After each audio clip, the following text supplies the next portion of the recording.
Shalom, selamat pagi Bapak Ibu Saudara sekalian. Kita mengucap syukur kehadirat Tuhan, bahwasanya Tuhan baik di dalam kehidupan kita. Terbukti pada saat ini kita boleh Tuhan layakkan untuk boleh datang ke hadirat Tuhan dalam peribadatan kita pada pagi hari ini. Jemaat saya undang untuk bangkit berdiri, kita akan persiapkan hati kita untuk datang beribadah kepada Tuhan.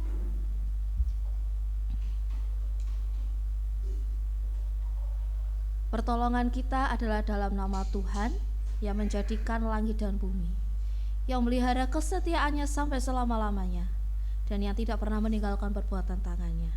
Kiranya kasih karunia dan damai sejahtera dari Allah Bapa dan daripada Tuhan kita Yesus Kristus menyertai kita sekalian.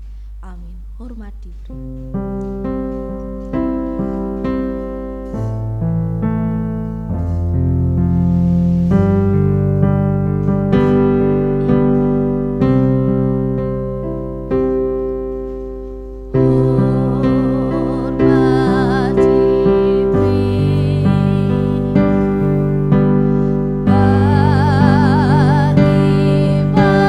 Bapa, Anak, dan Roh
bukan karena kami orang yang suci, bukan karena kami orang yang tanpa dosa.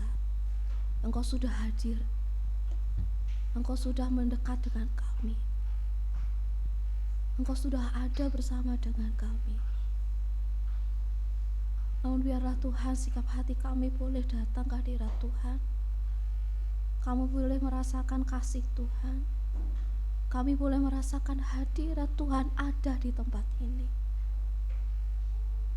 Hadirat Tuhanlah yang menunggu kami datang ke hadirat Tuhan. Dan kami rindu untuk merasakannya. Kami rindu Tuhan beribadah kepada Tuhan dengan segenap hati kami.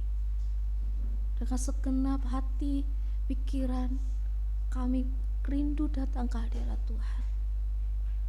Kiranya Engkau Tuhan melayakkan kami untuk boleh datang ke hadirat Tuhan. Sebab Engkau adalah Allah yang sungguh indah. Sebab Engkau adalah Allah yang menara perlindungan kami. Sebab Engkau adalah Allah sumber kekuatan kami.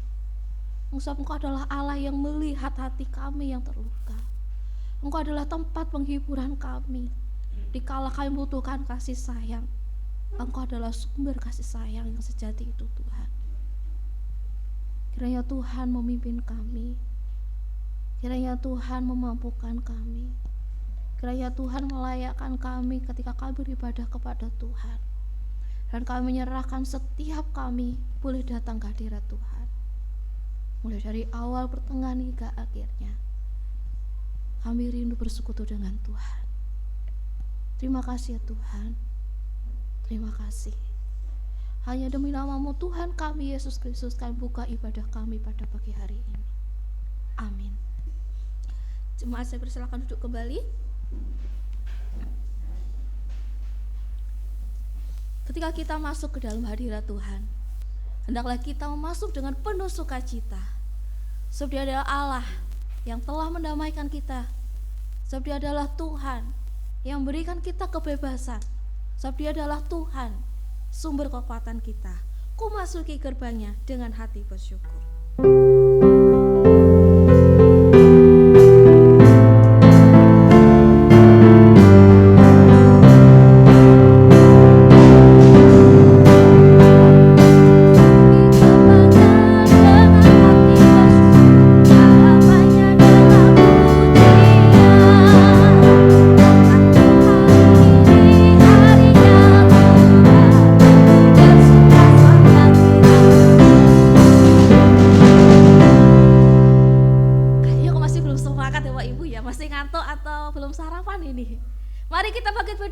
Kita akan puji nama Tuhan dengan bersukacita. Ku masuki gerbangnya dengan hati bersyukur.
di hadapan sesama kita dan di hadapan Allah seturut dengan pengakuan iman rasuli. Pengakuan iman rasuli. Aku percaya kepada Allah, Bapa yang Maha Kuasa, Khalik langit dan bumi, dan kepada Yesus Kristus, Anaknya yang tunggal Tuhan kita, yang dikandung dari Roh Kudus, lahir dari anak darah Maria, yang menderita sengsara di bawah pemerintahan Pontius Pilatus, disalibkan, mati dan kuburkan, turun ke dalam kerajaan maut. Pada hari yang ketiga, bangkit pula dari antara orang mati, naik ke surga, duduk di sebelah kanan Allah, Bapa yang Maha Kuasa. Dan dari sana ia akan datang untuk menghakimi orang yang hidup dan yang mati. Aku percaya kepada Roh Kudus, gereja yang kudus dan am, persekutuan orang kudus, pengampunan dosa, kebangkitan tubuh, dan hidup yang kekal. Amin. Seperti rusa yang haus, rindu aliran sungai Tuhan, demikianlah hati kita yang selalu merindukan aliran kebenaran firman Tuhan.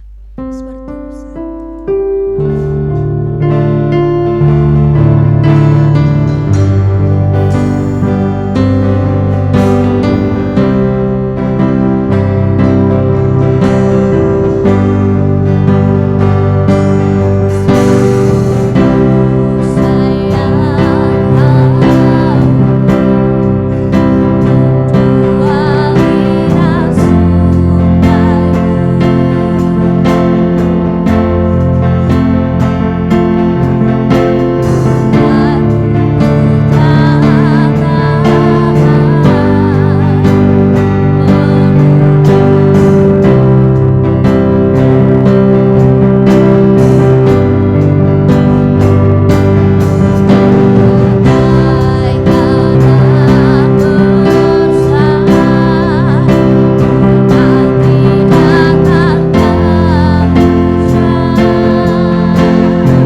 Pada pagi hari ini Tuhan, Engkau himpunkan setiap kami untuk datang menyembah Tuhan di rumah-Mu ini.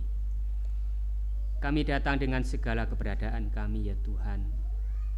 Tiada yang tersembunyi di hadapan-Mu. Seluruh hidup kami terbuka di hadapan Tuhan. Engkau tahu segala isi hati kami. Engkau tahu segala apa yang ada pada kami. Tuhan, terima kasih. Hati kami merindukan kebenaran firman Tuhan, seperti rusa yang haus akan sungai-Mu, seperti tanah yang gersang yang merindukan air yang dari Tuhan.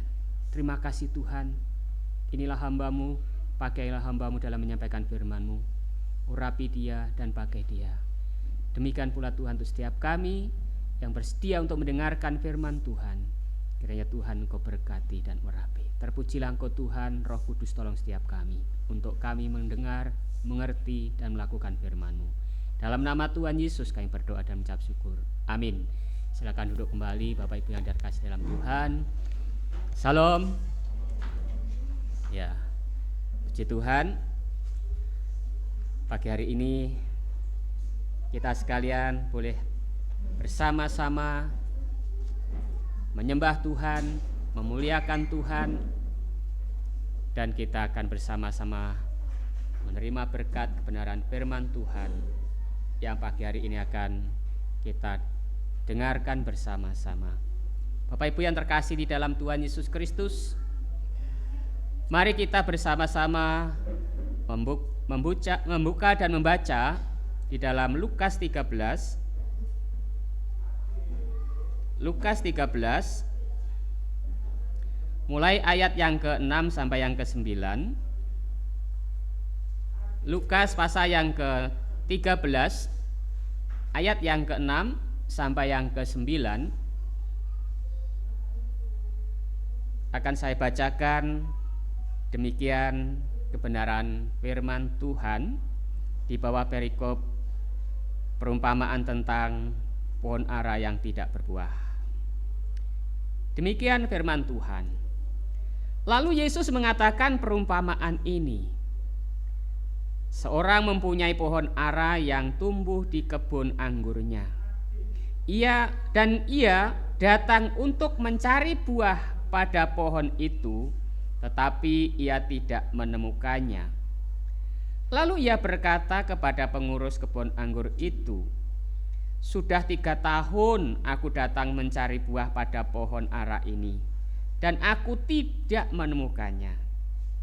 Tebanglah pohon ini. Untuk apa ia hidup di tanah ini dengan percuma?" Jawab orang itu, "Tuan, biarkanlah dia tumbuh tahun ini lagi. Aku akan mencangkul tanah sekelilingnya dan memberi pupuk kepadanya. Mungkin tahun depan ia berbuah. Jika tidak, tebanglah dia." Bapak Ibu yang terkasih di dalam Tuhan Yesus Kristus, kita akan merenungkan firman Tuhan dengan tema yaitu bertumbuh dan berbuah. Tentunya kita sebagai orang petani, kebanyakan dari kita latar belakangnya petani, ya. Saya juga setelah emeritus ini banyak kerja, ya, juga di pertanian. Tanam-menanam, ya, berbagai macam tanaman untuk pertama olahraga, kedua hiburan, ketiga tentunya hasil untuk menambah kebutuhan sehari-hari. Di dalam kita menanam sesuatu, apakah itu biji jagung, apakah itu biji kacang, apakah itu tanaman yang lain, tentu ketika kita menanam, apa yang kita harapkan Bapak Ibu? Hasil. Satu hasil. Ada lagi? Dari tanaman itu apa yang kita harapkan? Buahnya. Hasil buah itu mirip-mirip ya. Hasil ya kalau tidak berbuah tidak ada hasil. Kalau berhasil pasti berbuah gitu ya. Yang kita harapkan tentu tanaman itu setelah ditanam akhirnya bisa tumbuh. Betul Bapak Ibu? Tumbuh dari tunas. Ya, beberapa waktu yang lalu kami tanam jagung sekitar rumah ya. Begitu kami tanam, di situ terus tumbuh. Beberapa hari kemudian tumbuh. Nah, setelah tanaman itu tumbuh, saya semprot ya, pakai insektisida untuk menghambat atau memberantas hama ulat yang memakan habis ya, bisa memakan habis tumbuhan jagung itu. Begitu sudah disemprot ya pakai pestisida, itu kemudian aman. Tumbuh bukan hanya 1 cm, 2 cm. Besok sampai seminggu kemudian keluar daun sekian ya. Dan yang diharapkan itu pertumbuhannya baik. Puji Tuhan, jagung yang kami tanam itu sudah mulai ada tongkolnya ya. Keluar biji jagungnya ya. Tongkol jagungnya. Lalu kelihatan bagus, senang hati saya. Wah, puji Tuhan, jagungnya bisa tumbuh dengan baik. Daunnya lebar-lebar, hijau ya, dan tanamannya sehat. Apa yang diharapkan dari tanaman yang tumbuh, yang daunnya hijau, yang lebar-lebar daunnya, kemudian tanaman itu sehat? Apa yang diharapkan? Tentu seperti apa yang disampaikan oleh Ibu Esther, yaitu hasil ya, hasilnya. Nah, Bapak Ibu yang terkasih dalam Tuhan, betapa sedih hati kita ketika kita menanam tanaman, kemudian kita tanam beberapa hari tidak tumbuh-tumbuh. Apa yang terjadi? Tanaman itu mati. Atau mau tumbuh tapi tidak normal. Ya. Beberapa waktu yang lalu ada seorang ibu yang sedih menanam jagung. Ya begitu bagus, lalu ada ulatnya, disemprot, keliru nyemprotnya pakai racun rumput ya. Itu dialami oleh Ibu Yati ini ya. Nah, kelihatan bagus tapi salah obat. Nah, akhirnya bukannya tambah subur tapi tambah layu, mati dan rugi. Nah, Bapak Ibu yang terkasih di dalam Tuhan Yesus Kristus, setiap orang ya itu dipastikan ya, pasti setiap kali menanam siapapun itu yang diharapkan itu adalah keberhasilan ya. Tanam buah pun demikian. Kita tidak menginginkan apa yang buah kita tanam ya itu menghasilkan buah yang rasanya itu getir atau pahit. Ya, puji Tuhan, beberapa tahun yang lalu kami tanam pohon apokat ya. Besar ya, ada yang hampir 1 kilo satu bijinya itu ya. Bahkan ada yang 1 kilo lebih. Begitu melihat tanaman bagus, buahnya bagus, senang hatinya. Wah, ini pasti tahun ini panen, pasti merasakan enak ya buahnya. Betul Bapak Ibu? Begitu tanaman sudah buahnya sudah kelihatan bagus, sudah tua ya, diambil dan bisa dinikmati, bisa dibagi-bagi ke tetangga ya. Terus kemarin dibawa ke Kalimantan ya, karena ada keponakan yang pulang dari Papua terus kembali ke kampus, lalu ke Kalimantan, itu dikasih oleh-oleh apokat ya, besar ya, senangnya bukan main. Nah, Bapak Ibu yang terkasih di dalam Tuhan Yesus Kristus, kita sebagai orang yang latar belakang tani paham tentang tanaman yang kita tanam, apa yang kita tanam, apa hasilnya, dan bagaimana caranya untuk bisa tanaman itu berbuah dengan baik. Nah, Bapak Ibu yang terkasih di dalam Tuhan Yesus Kristus, di dalam kehidupan kekristenan kita, tampaknya di situ kita memiliki tuntutan yang sama. Ya. Apa tuntutan di dalam kehidupan kekristenan kita? Kok Tuhan itu memakai tentang perumpamaan tentang pohon ara. Orang menanam tentu mengharap hasilnya. Nah, di sini Bapak Ibu yang terkasih di dalam Tuhan Yesus Kristus, sebagai orang percaya, sebagai anak Tuhan yang sudah dilahirkan kembali dalam Tuhan, kita bukan hanya capnya orang Kristen, bukan KTP-nya orang Kristen saja, bukan dikenal dari masyarakat iki wong Kristen, kakak kita orang Kristen saja. Tidak, kita tidak cukup di situ. Apa bedanya dengan tanaman yang ditanam tapi tidak berbuah? Tuhan mengharapkan dalam kehidupan kita sebagai anak-anak Tuhan, kita sebagai orang Kristen itu beda dengan agama lain. Bapak Ibu Saudaraku yang terkasih di dalam Tuhan Yesus Kristus, yang Tuhan harapkan di dalam kehidupan kita sebagai orang percaya, kita ini lahir baru, bertumbuh di dalam Kristus dan berbuah, buah yang Tuhan kehendaki dalam kehidupan kita.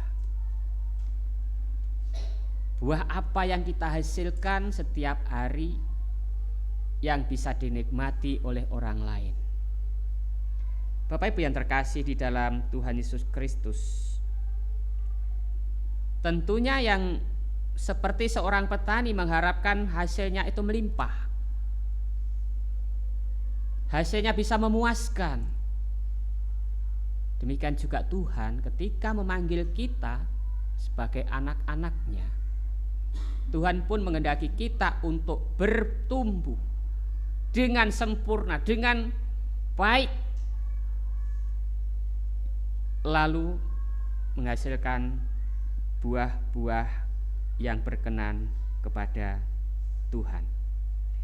Bapak Ibu yang terkasih di dalam Tuhan Yesus Kristus, pertanyaannya, buah apa yang harus kita hasilkan? Ya. Buah apa yang seharusnya ada pada kita yang bisa menyukakan hati orang, menyukakan hati Tuhan? Bapak Ibu yang terkasih di dalam Tuhan Yesus Kristus, menarik untuk dicermati bahwa buah dalam kekristenan kita tentu banyak. Ya, kalau kita melihat di dalam Galatia 5 ayat yang ke-19, di situ ada 9 buah roh. Ya. Apa buah roh itu? Kasih, sukacita, damai sejahtera, kesabaran, kemurahan, kebaikan, ya, kesetiaan. Kemudian apalagi? Kelemah lembutan dan penguasaan diri. Bapak Ibu yang terkasih di dalam Tuhan Yesus Kristus, ada 9 aspek ya dari buah roh. Buah itu diberikan kepada orang yang hidupnya dituntun oleh Roh Kudus, bukan dituntun oleh kehendak hati kita sendiri. 9 buah ini bukan pilihan. Salah satu saja yang kita hasilkan. Salah satu saja yang kita pupuk, bukan, ya. Di sini semuanya itu merupakan satu kesatuan yang tidak terpisahkan. Bapak Ibu Saudaraku yang terkasih di dalam Tuhan Yesus Kristus, ke-9 buah ini harus berkembang di dalam kehidupan kita. Harus kita rawat dengan baik supaya buah itu tidak ada satupun yang busuk, ya. Kita harus rawat dengan baik.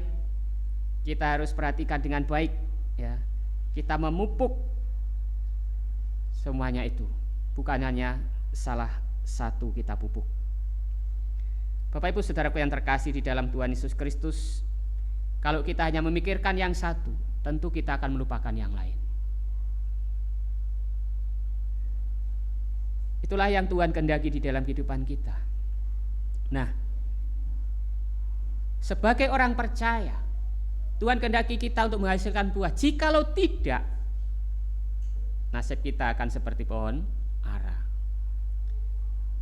Pohon ara itu tumbuh besar, ya, bisa dipanjat. Buahnya itu juga banyak, ya, merah-merah. Dan itu juga untuk makanan, ya, untuk cemilan, ya. Bahkan ada yang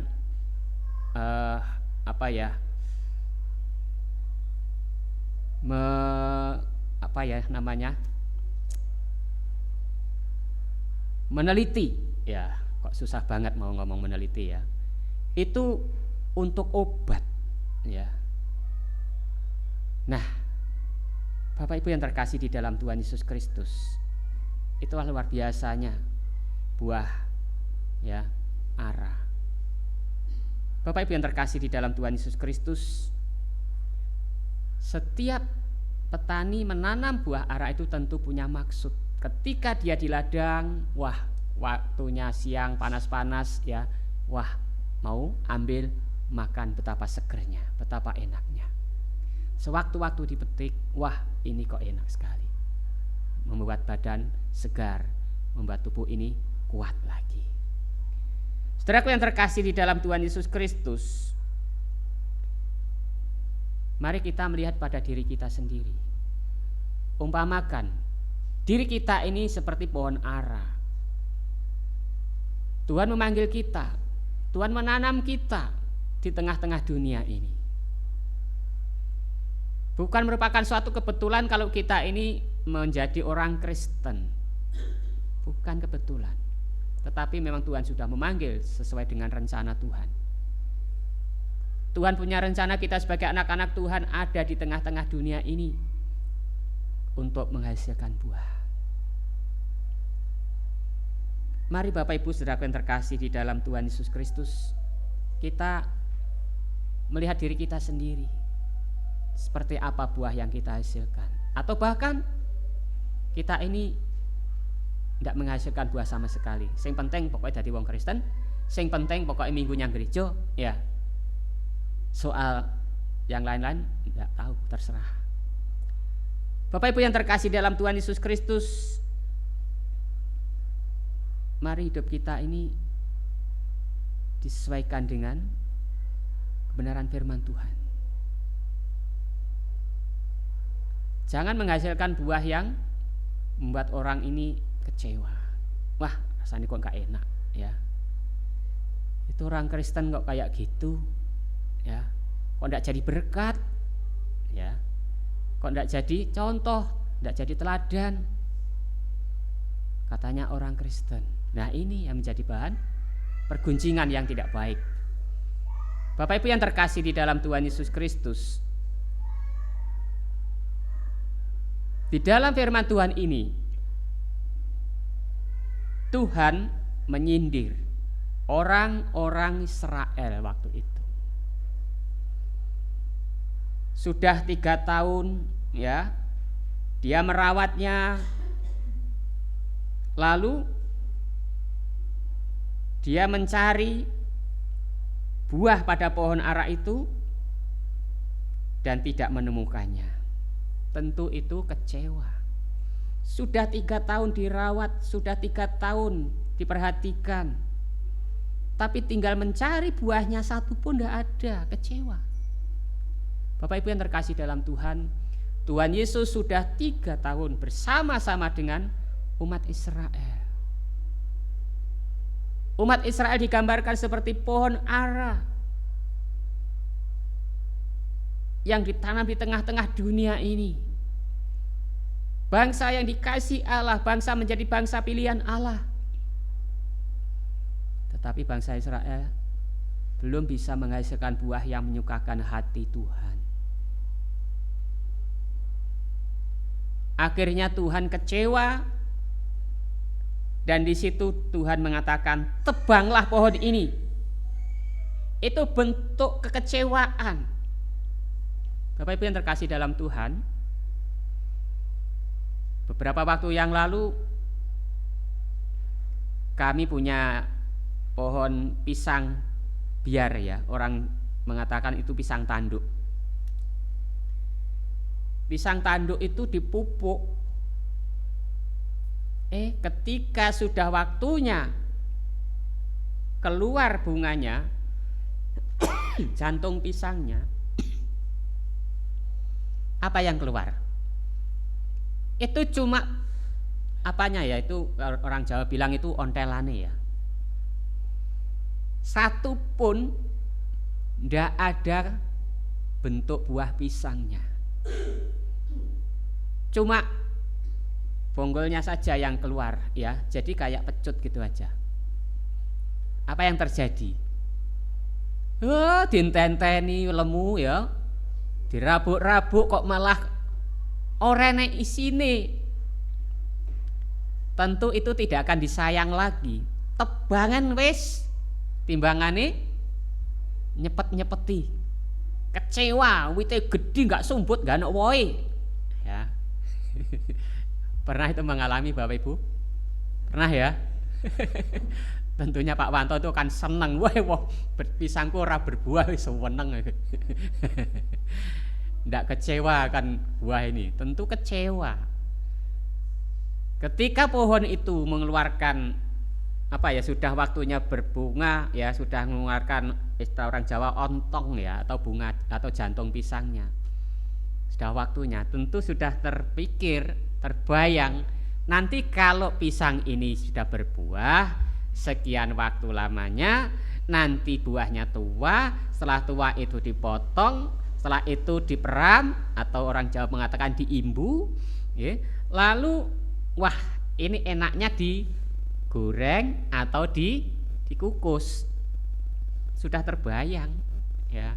Wah, sore-sore gerimis-gerimis, terus ada pisang tanduk goreng, cepakane kopi ya, wedang kopi sambil nonton TV. Wah, enak iki diharap gitu. Ternyata begitu diharapkan makpus, ndak enak apa-apa nih. Kecewa ya. Nah, Tuhan pun demikian bagi kita. Ketika kita mengaku orang percaya, dalam kehidupan kita tidak bisa menghasilkan buah, tentu Tuhan kecewa. Wes, gak ono gunane. Ya. Jangan nasib kita itu seperti pohon ara atau pohon pisang yang jadi gambaran tadi, ya. Kecewa, dipotong saja. Bapak Ibu yang terkasih dalam Tuhan, itu pasti menyakitkan. Dipotong itu pasti menyakitkan. Nah, Bapak Ibu yang terkasih dalam Tuhan, maukah kita seperti nasib pohon ara atau pohon pisang tadi? Tentu tidak kan? Tentu kita tidak seperti itu, tidak mengharapkan hal seperti itu. Tuhan pun mengharapkan kita menghasilkan buah dalam kehidupan kita sebagai anak-anak Tuhan. Itu yang Tuhan mau. Kita tidak cukup mengaku diri sebagai orang Kristen, yang penting sregep nek gereja. Tetapi tentang perilaku kehidupan sehari-hari itu tidak berubah. Ada kekerasan. Itu virus, Bapak Ibu ya. Kekerasan itu virus. Betapa sedihnya petani Indonesia ketika pisangnya kena virus, enggak panen. Ya, tentu itu tidak akan menghasilkan buah. Kekerasan dalam hidup kita itu tidak menghasilkan sesuatu yang bermanfaat. Tentu itu akan menambah masalah.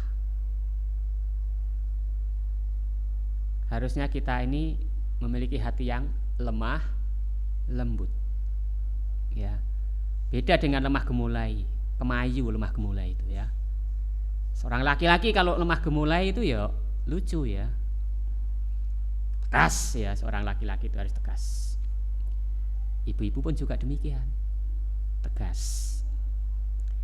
Nah, hendaknya kekerasan itu jauh dari kehidupan kita. Yang Tuhan kehendaki adalah kelemah lembutan. Itu akan menyukakan orang lain. Wong Kristen ki kok atine kok api, sabar, sareh, ya. Cethuk koncone mesem guyu. Aku diasemi ngono kae wis kinil-kinil. Wah, itu bahaya, ada bahayanya kalau diasemi terus kinil-kinil ya. Maksudnya itu rasanya itu sejuk. Orang Kristen bisa membawa kesejukan. Bapak Ibu yang terkasih di dalam Tuhan, virus yang lain yang membuat tanaman itu terganggu, yaitu keserakahan. Keserakahan.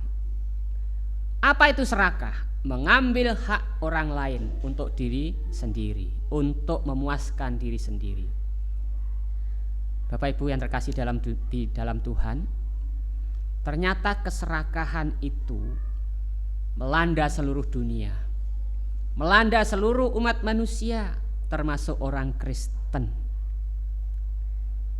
Loh, kok orang Kristen kok iso urip serakah? Bisa, kalau hidupnya itu tidak dipimpin oleh Roh Kudus. Hidupnya dipimpin oleh akunya, oleh kemauan dirinya sendiri, oleh egonya sendiri. Sehingga menghalalkan segala cara untuk apa? Untuk kepentingan diri sendiri, yaitu dengan cara korupsi. Ya. Korupsi itu mengambil yang bukan haknya untuk kepentingan diri sendiri. Nah, suatu ketika saya melihat ada satu tayangan, ya, ada seseorang yang ditanya, kenapa Bapak berani melakukan korupsi? Nah, korupsi itu enak. Korupsi itu enggak usah main-main, enggak usah istilahnya itu setengah-setengah. Banyak aja korupsi yang besar sekalian. Toh kalau dihukum ya podo wae. Karuan korupsi itu banyak. Nanti paling dendanya cuma sekian. Terus sisanya untuk tinggalan anak cucu. Dunia sih punya pikiran seperti itu. Tidak memikirkan, oh ini sesuatu yang tidak berkenan pada Tuhan, enggak. Yang penting bisa hidup enak, hidup semuanya tercukupi dari hasil korupsi. Bapak Ibu yang terkasih dalam Tuhan, hati-hati anak Tuhan. Jangan pernah melakukan tindakan korupsi, mengambil hak yang bukan haknya, atau mengambil hak orang lain untuk kepentingan diri sendiri. Kenapa? Itu berbahaya. Ya, setiap sesuatu yang kita ambil yang bukan hak kita, itu suatu ketika akan kembali diambil, karena bukan hak kita. Itu pasti. Jangan bilang, oh tidak ada orang yang melihat. Memang ketika kita mengambil itu orang lain tidak melihat, tetapi melupakan Tuhan, berarti itu sama artinya menyangkal Tuhan itu ada. Hati-hati Bapak Ibu. Lebih baik kita hidup jujur apa adanya. Karena firman Tuhan mengatakan, kalau iya katakanlah iya, kalau tidak katakanlah tidak. Lebih daripada itu asalnya dari siapa? Iblis. Apakah anak-anak Tuhan akan bersekutu dengan iblis, bekerja sama dengan iblis untuk melakukan korupsi, menyingkur, istilahnya nyingkur Gusti, membelakangi Tuhan, atau bahkan menyangkal akan keberadaan Tuhan? Wah tuh manusia tidak tahu, berarti itu juga tidak takut sama Tuhan. Hati-hati Bapak Ibu ya. Mari kita hidup menikmati berkat yang ada, yang Tuhan berikan kepada kita. Kalau itu bukan hak milik kita atau itu milik orang lain, jangan ambil.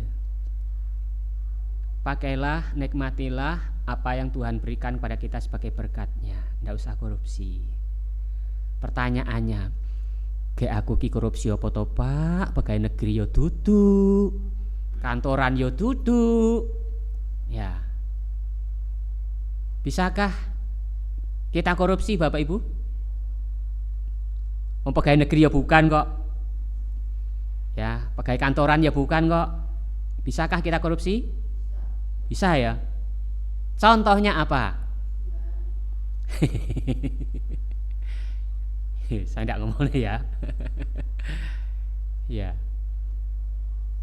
Ketika kita diberkati Tuhan, terus kita ini lupa kepada Tuhan, kita nikmati sendiri, itu berarti korupsi. Awas, mata Tuhan selalu melihat. Ya, jangan bilang oh gembalaku nggak ngerti. Tuhan tahu kok. Ya, Tuhan tahu. Oleh karena itu kita dikehendaki dalam hidup kita ini kita harus jujur dalam kehidupan kita, ya, jujur.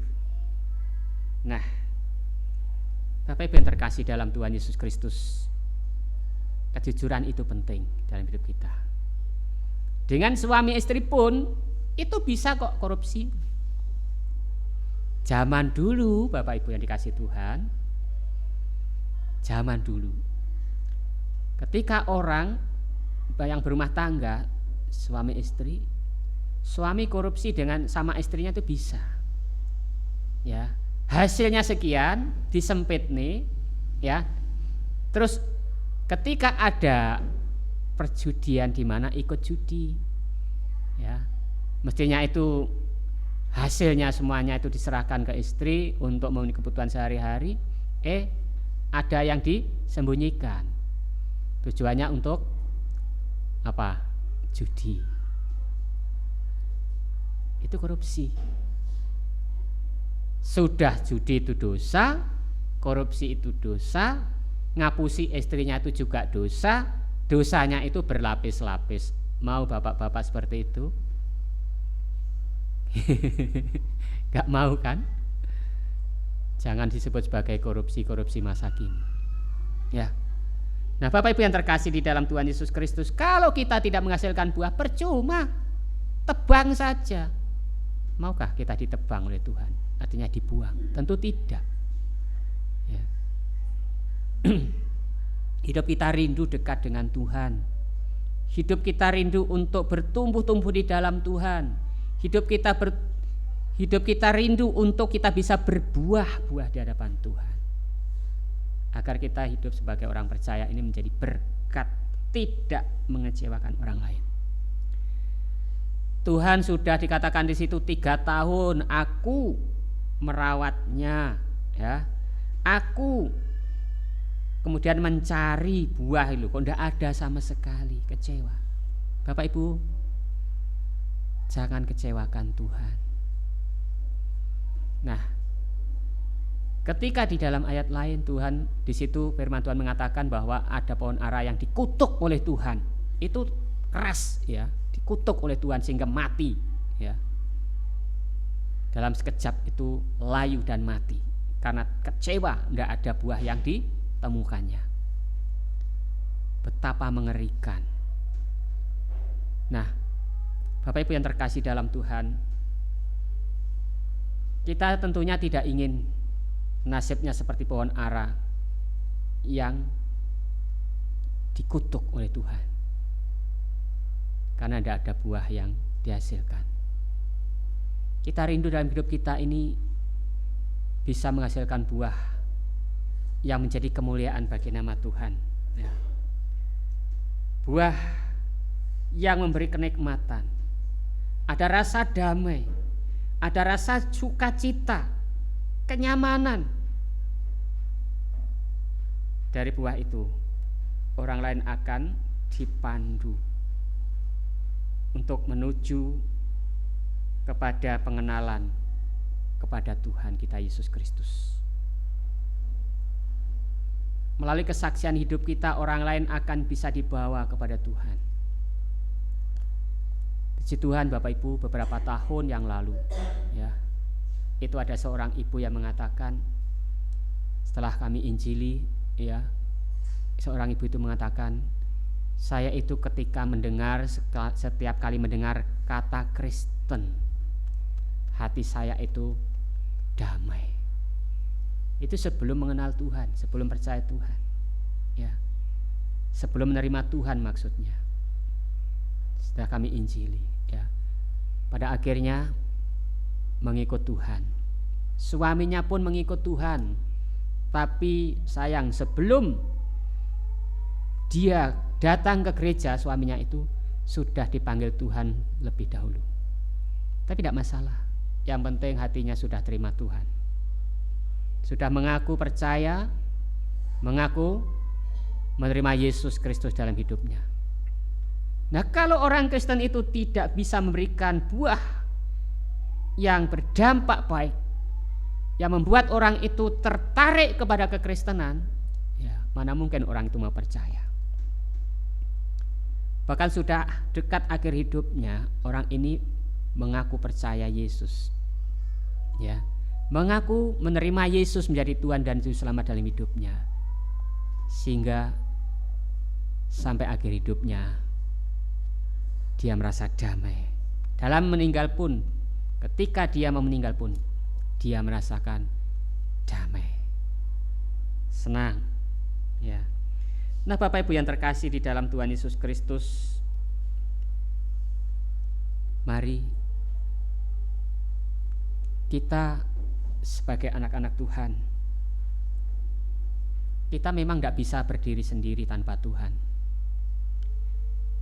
Kita tidak bisa berdiri sendiri tanpa dukungan orang lain. Tentu kita membutuhkan, pertama membutuhkan Tuhan, yang kedua membutuhkan orang lain.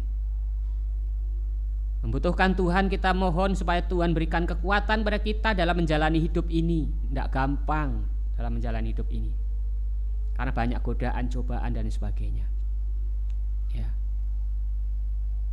Mari kita mohon kekuatan dari Tuhan supaya hidup kita ini benar-benar bersih di hadapan Tuhan. Jangan dikuasai oleh hawa nafsu, keinginan daging, tapi dipenuhi dengan kuasa Roh Kudus yang membimbing kita kepada jalan kebenaran, sehingga bisa menghasilkan buah-buah yang Tuhan kehendaki dalam hidup kita. Mari Bapak Ibu yang terkasih dalam Tuhan, kita menyadari bahwa kita juga memerlukan orang lain untuk mendukung kita di dalam kita menjalani hidup kekristenan kita. Kita perlu dukungan dari teman-teman, doa dari teman-teman untuk bisa kita kuat. Bapak Ibu yang terkasih dalam Tuhan, sebelum keponakan kami berpisah, berpamit dengan kami, keponakan kami bilang ke saya, Pak Le, tolong doakan tempat kami mengajar, tolong doakan untuk aman. Kan di Papua sana Bapak Ibu ya, seorang cewek punya kerinduan melayani, mengajar di pelosok pedalaman. Saya tidak bisa bayangkan kayak apa tempatnya, ya. Setelah saya melihat tayangan di mana dia itu mengajar, hati saya sedih, ya, tapi juga kagum. Wah, kok bisa seperti itu? Karena dia punya hati untuk melayani, dia punya kerinduan untuk mencerdaskan anak bangsa, dia punya kerinduan untuk mendekatkan diri kepada anak-anak yang tertinggal dalam pendidikan. Dia ingin menjadi berkat bagi masyarakat sekitar sana walaupun itu di pedalaman. Dia mendoakan, tolong ya doakan supaya tempat kami ini aman. Karena ada satu tempat yang memang itu katanya itu sangat rawan sekali, karena itu dekat dengan tempat di mana dia mengajar. Nah, Bapak Ibu yang terkasih dalam Tuhan, dukungan dari orang lain itu penting. Itu merupakan pupuk bagi kita untuk kita bisa kuat, bisa bertumbuh-tumbuh di dalam Tuhan. Jangan kita sombong rohani. Aku wis kuat, aku wis suwe dadi wong Kristen. Tidak menjadi jaminan Bapak Ibu. Sudahlah ada beberapa orang yang sudah lama mengikut Tuhan, tapi pada akhirnya sudah di usia tua justru meninggalkan Tuhan. banyak orang-orang yang pergi meninggalkan Tuhan karena harta, karena jabatan, karena ingin namanya tenar. Sayang sekali mereka lebih mengutamakan harta dunia, ketenaran, daripada mengikut Tuhan. Jadi sekali lagi, usia kita, lamanya kita mengikut Tuhan tidak menjadi jaminan untuk kita tetap kuat di dalam Tuhan. Cobaan, godaan itu datang sewaktu-waktu, tidak pandang usia. Oleh karena itu, pupuk dari saudara-saudara kita, doa, perhatian, dorongan dari saudara-saudara kita ini penting. Jangan kita merasa aku kuat, kita masih membutuhkan orang lain. Nah, Tuhan senantiasa mengasihi umatnya. Ketika kita belum bisa menghasilkan buah, di dalam ayat 8 di sana dikatakan, Tuhan, biarkanlah dia tumbuh tahun ini juga. Artinya masih minta kesempatan, minta waktu untuk bisa dirawat, untuk bisa diperhatikan, untuk bisa menjadi bertumbuh dan berbuah dengan baik.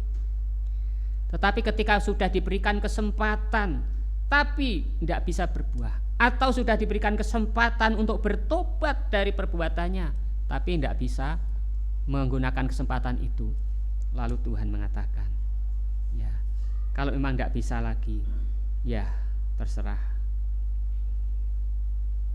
tebanglah dia. Beberapa waktu yang lalu ada seseorang yang mengatakan, ya kalau Tuhan Yesus itu memang Allah, memang ada, cabutlah nyawaku sekarang juga. Ada orang yang mengatakan seperti itu. Tuhan sabar, bukan Tuhan itu lemah. 4 tahun diberikan kesempatan untuk hidup, untuk bertobat, untuk kembali kepada Tuhan dan bisa menghasilkan buah, tetapi kesempatan itu disia-siakan, sehingga ketika dia itu melakukan tugasnya masih di hadapan banyak orang, lalu Tuhan benar-benar sudah final memberikan kesempatan hidupnya, lalu dipanggillah dia. Begitu cepatnya dia meninggal tanpa diketahui sebab musababnya meninggal. Bapak Ibu yang terkasih dalam Tuhan Yesus Kristus, ngeri rasanya, ya ngeri. Dia meninggal setelah menyangkal Tuhan, menjelek-jelekkan Tuhan. Ya, mari Bapak Ibu, kita sebagai orang Kristen, kita mohon kekuatan dari Tuhan untuk kita bisa tumbuh di dalam Tuhan. Kemudian kita bisa menghasilkan buah dan kita akan menjadi kesukaan bagi Tuhan dan menjadi berkat bagi banyak orang. Jangan nasib kita seperti pohon ara yang tidak berbuah, pada akhirnya akan mengalami kebinasaan. Hidupnya yang sia-sia. Kita rindu Tuhan memakai kita, kita rindu Tuhan memberkati kita untuk kita bisa menjadi berkat bagi banyak orang. Amin. Mari kita tundukkan kepala, kita masuk di dalam doa. Bapa di surga, terima kasih, kami bersyukur untuk firman-Mu pada pagi hari ini. Perumpamaan tentang pohon ara yang tidak berbuah, setelah kami merenungkan dan renungkan, begitu mengerikan. Tuhan, ketika petani itu menanam, tentu mengharapkan buah, hasil yang sesuai dengan harapannya. Tetapi ketika melihat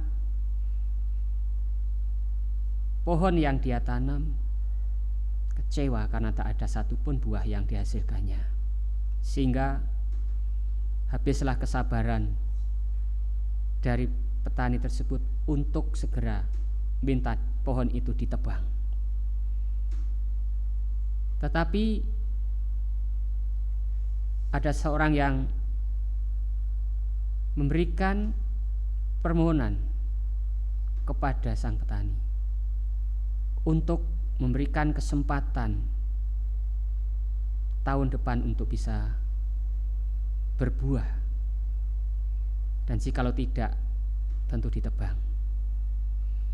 Tuhan, Engkau begitu panjang sabar di dalam kehidupan kami. Engkau sudah memberikan kesempatan kepada kami bahkan sampai hari ini untuk kami bertobat, meninggalkan segala hal-hal yang tidak berkenan di hati Tuhan,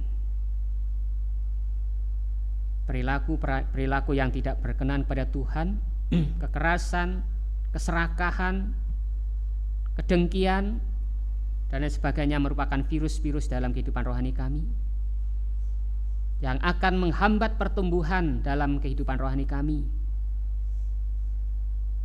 Tuhan, kami mohon kekuatan kepada Tuhan untuk kami diberikan perlindungan sehingga kami boleh hidup berkenan di hati-Mu, sehingga kekerasan, kedengkian, keserakahan dan sebagainya itu tidak menghinggapi hidup kami. Tapi sebaliknya supaya kami dapat menghasilkan buah-buah yang benar di hadapan Tuhan. Itulah kesempatan yang Tuhan berikan kepada kami. Sebagaimana Engkau memberikan kesempatan kepada bangsa Israel untuk bertobat mengikut Tuhan. Demikian hidup kami, Tuhan. Kau menghendaki kami untuk menggunakan kesempatan yang Tuhan berikan untuk kami boleh hidup berkenan di hati-Mu, menghasilkan buah-buah yang dapat menyukakan orang lain, bahkan berkenan di hati Tuhan. Bahkan kami ya Tuhan, buah-buah kehidupan kami boleh dinikmati oleh orang lain, sehingga orang lain pun dapat dibimbing untuk datang menyembah Tuhan.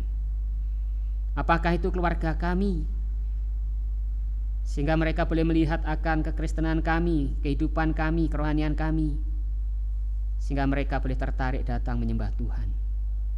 Berikan pada kami kelemah lembutan, kesabaran, kemurahan hati, penuh pengampunan, supaya kami dapat membawa keluarga kami dapat menyembah kepada Tuhan. Mungkin tetangga kami juga bisa melihat kami, kehidupan kekristenan kami. Dan dimanapun kami berada, di tempat kerja kami, orang lain akan melihat kesetiaan kami, keseriusan kami di dalam mengikut Tuhan, sehingga orang lain pun akan melihat dan menikmati buah-buah kerohanian kami. Kerinduan kami, buah-buah kehidupan kami ya Tuhan, buah-buah roh ini dapat dinikmati orang lain, sehingga orang lain menerima Engkau menjadi Tuhan dan Juru Selamat dalam hidupnya. Terima kasih Tuhan, terima kasih. Kami sadar kami tidak mampu tanpa Engkau. Kami pun tidak sadar kami tidak bisa hidup sendirian. Kami perlu tetangga, perlu orang lain, perlu saudara seiman kami, untuk kami dapat kuat di dalam Tuhan. Terima kasih Tuhan, terpujilah Engkau Tuhan. Berkati firman-Mu Tuhan, beri pertolongan kami, untuk kami dapat menjalani firman Tuhan ini dalam kehidupan kami hari demi hari. Tolong kami Tuhan, supaya kami sungguh-sungguh dapat berkenan di hati-Mu, menghasilkan buah-buah yang berkenan di hati-Mu. Dalam nama Tuhan Yesus Kristus kami berdoa dan mengucap syukur. Amin. Terima kasih. Waktu saya kembalikan.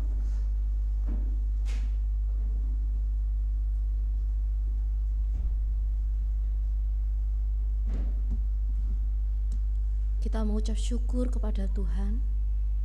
Tuhan adalah Allah yang baik, di mana Tuhan selalu memberikan kita kembali kesempatan. Mari kita gunakan kesempatan yang Tuhan berikan untuk kita bisa lakukan dengan sebaik-baiknya. Tuhan Yesus setia. Dia adalah sahabat kita. Dalam setiap duka kita, susah kita, Dialah yang penghibur kita. Dalam setiap hati kita, Tuhan mengerti. Tuhan Yesus setia sebagai respon akan kebenaran firman Tuhan.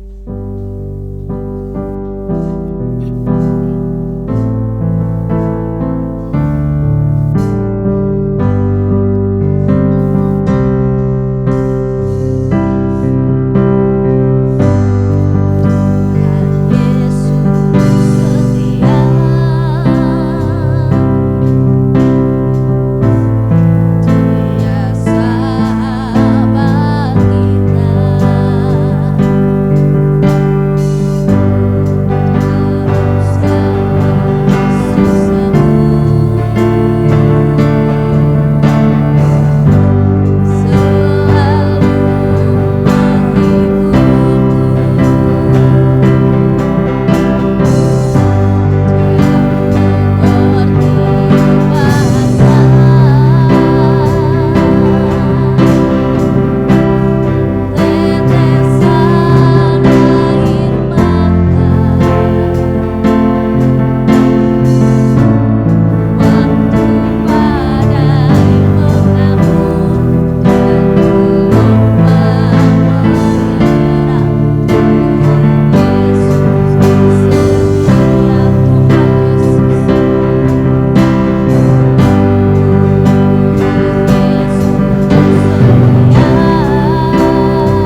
kasih itu Ibu Yatini membawa kita dalam doa syafaat kita pada pagi hari ini.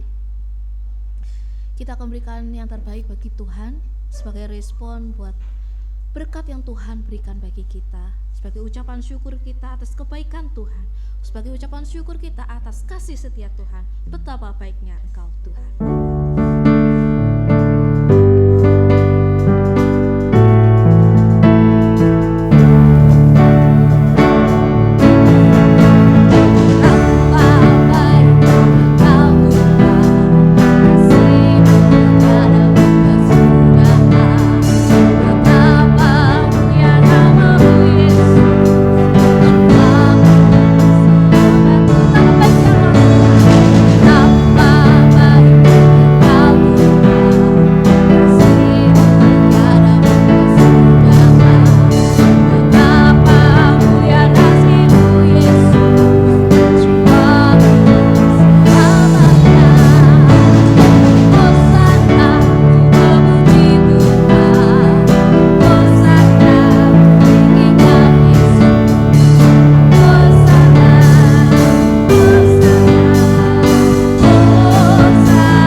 Kita akan menutup ibadah kita pada pagi hari ini.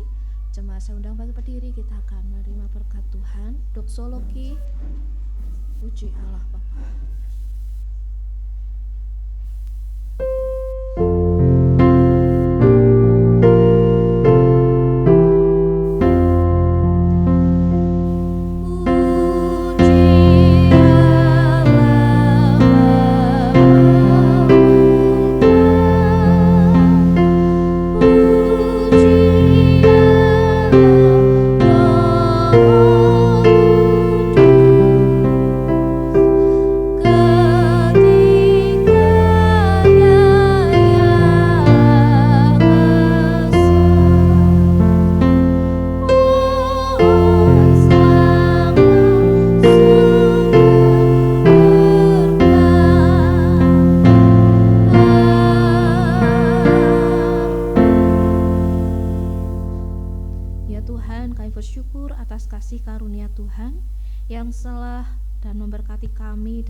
Engkau memberkati mereka dengan damai sejahtera, sukacita, kekuatan daripada Tuhan kami Yesus Kristus. Dan kami percaya ya Tuhan bahwa Engkau akan menyertai kami, memberkati kami dalam setiap langkah kehidupan kami. Engkau tolong jemaat Tuhan yang pada pagi hari ini datang beribadah kepada Tuhan dalam masa penyembuhan mereka, dalam masa kesehatan mereka, masa pemulihan mereka, dalam setiap pergumulan mereka. Kami serahkan ke dalam tangan Tuhan. Dan kiranya Tuhan Engkau memberkati kami, dan Tuhan memberkati kami Tuhan, dan melindungi kami Tuhan. Tuhan menyinari kita dengan wajah-Nya dan memberikan kita kasih karunia. Tuhan menghadapkan wajah-Nya kepada kita dan memberikan kita damai sejahtera mulai hari ini sampai selama-lamanya. Tuhan memberkati. Amin.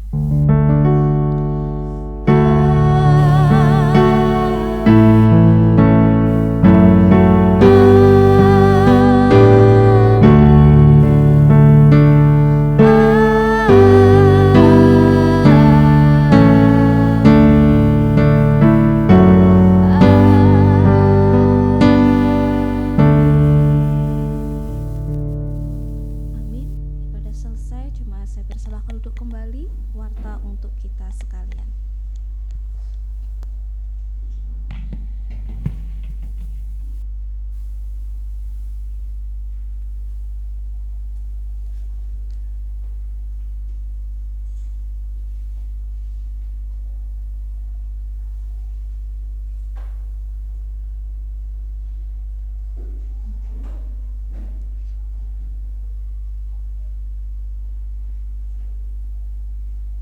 Kita mengucap syukur kepada Tuhan telah memberkati